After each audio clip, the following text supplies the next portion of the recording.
आदिशक्ति की लीला कथा। आदिशक्ति की लीला कथा अत से इति तक जगन माता की महिमा से परिपूर्ण है। इसमें जीवन और जगत के सभी रहस्य को समाविष्ट किया गया है। इसके प्रत्येक श्लोक में दार्शनिक विचार, माता की लीला कथा के प्रसंग, साधना की विद्या, आध्यात्मिक ज्ञान सभी कुछ मिलता है। इनमें से प्रत्येक का प्रभाव अमोघ व अचूक है। इसके संपर्क में, संस्पर्श में आने वाला हर कोई अपनी योग्यता व पात्रता के अनुरूप कुछ न कुछ जरूर प्राप्त करता है। जिसकी जितनी पात्रता, उसकी उतनी ही प्राप्ति संभव होती है। माता की तरह उनकी लीला कथा भी वरदायिनी है।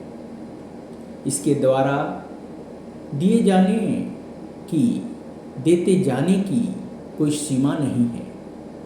सत्य की अनुभूति कोई भी जिज्ञासु, भक्त, साधक किसी भी रूप में कर सकता है।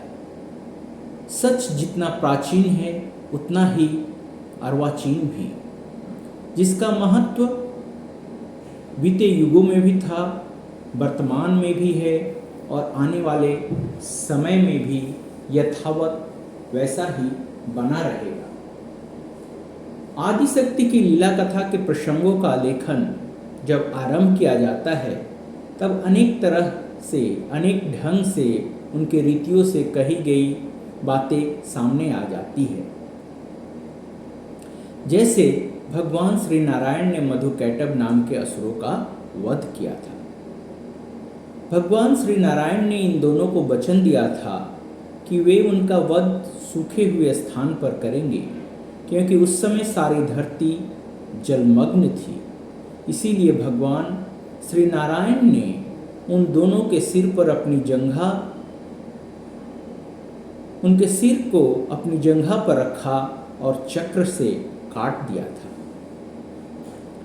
यह तात्विक अर्थ भी निहित था कि मधुकैटभ का अर्थ है राग और द्वेष। दोनों मन की रश्म्यता में अमर रहते हैं। जब मनोभूमि ज्ञान के प्रभाव से राग द्वेष से रस से मुक्त होती है, तब उनका वध होना संभव हो जाता है।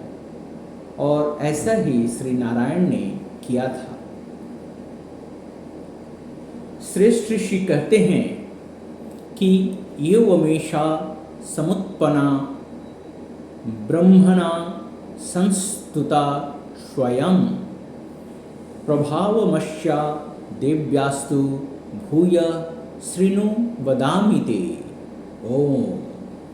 अर्थात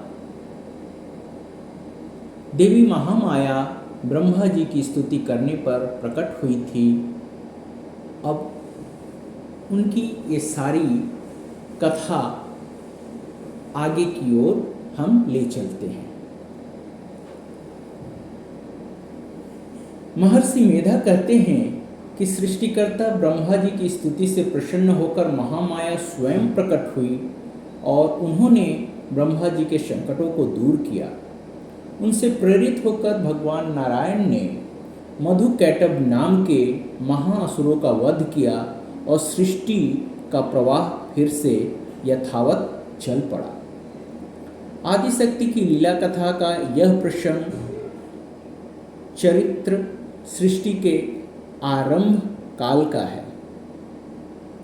सृष्टि के आरंभ के समय ब्रह्मदेव मधुकैटभ से आतंकित थे, चिंतित थे, परेशान थे और अपनी सृष्टि रचना से बार बार विरक्त हो जाते थे। उन्होंने स्वयं नारायण को सोते हुए देखा। उस समय न तो कोई उनका सहयोगी था, न सहायक था। ऐसे जीवन और जगत की आदि स्रोत जगन माता से तब उन्होंने प्रार्थना की, सृष्टि का कोई भी जीव कहीं भी किसी भी स्थिति में क्यों न हो, यदि उन्हें पुकारता है तो वे उसकी पुकार को अवश्य सुनती हैं। ब्रह्मदेव की पुकार को भी उन्होंने सुना, उन पर कृपा करके उनके सभी संकट दूर किए।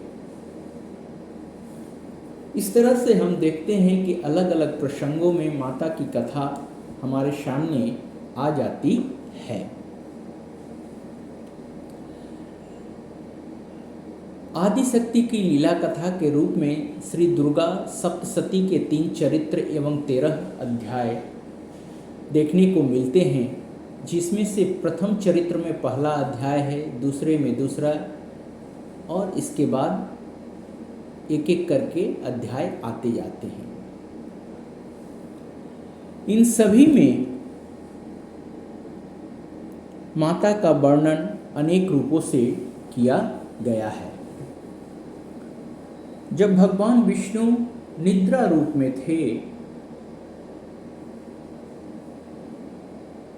उनकी जागृति रूपा भी वही थी, मधुकैटभ को मोहित करने वाली भी वही थी। इसीलिए ये मधुकैटभ विमर्दिनी या मधुकैटभ नाशिनी के रूप में विख्यात है।